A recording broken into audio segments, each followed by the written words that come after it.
Përshëndetje gocani, përshëndetje miq të dashur, shok, shoqe, dashamirës. Ky ishte risotto që unë bëra mbrëm.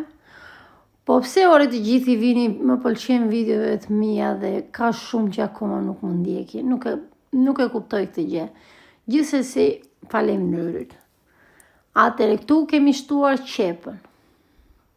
E trazoj me skuqin pak, kemi shtuar kungullin nga i verdhi që është kastile për risotto.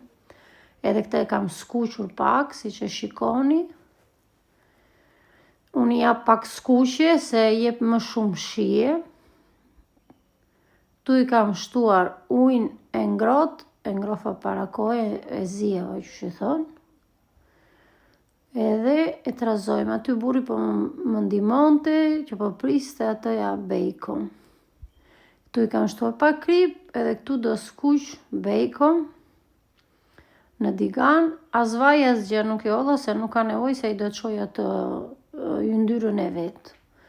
Ja si që shikoni, akoma do të skuq edhe pak, do të bëj pak krokante, dhe në të njëjtin vaj të bacon që ka të shuar vetë, kam skuqur orizin. Këtuja po etha të kungullin të frulatoria për ta grirë. E kam bërë në 2 pjesë, se nuk e merrte të gjithë, se kjo është pak e vogël. Edhe ja si vin, krem. Kjo është e dyta, se erdi pak me ujshme, se unë ngriva dhe qepën që kisham skuqur si që Eliana të më hante. Këtu i kam shtuar ujin e ngrohtë orizit. Edhe kam trazuar vazhdimisht derisa u bë gati. I kam hedhur dhe pak fare gjalp, që orizi mos të ngjiste. Pastaj në fund fare kur ishte gati kam shtuar bacon. E kam trazuar sërisht që të merrte atë shijen e tij dhe i kam shtuar edhe pak djath provola. Ja si ka ardhur, fantastik. I kam shtuar dhe provolën.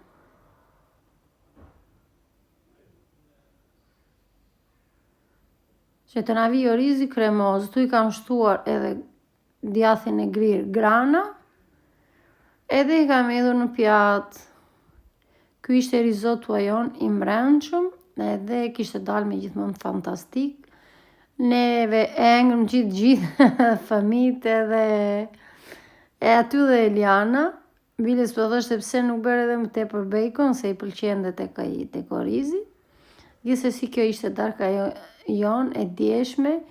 Ju falenderoj që të gjithëve. Ju uroj një mbasditë të bukur, edhe unë sot mbasditë jam në shtëpi, paradite isham në punë, se kemi një mbledhje tek shkolla e Elianës me të gjitha nenës, se mësueset nuk po sillen ashtu siç duhen. Ju uroj një mbasditë të bukur, ciao.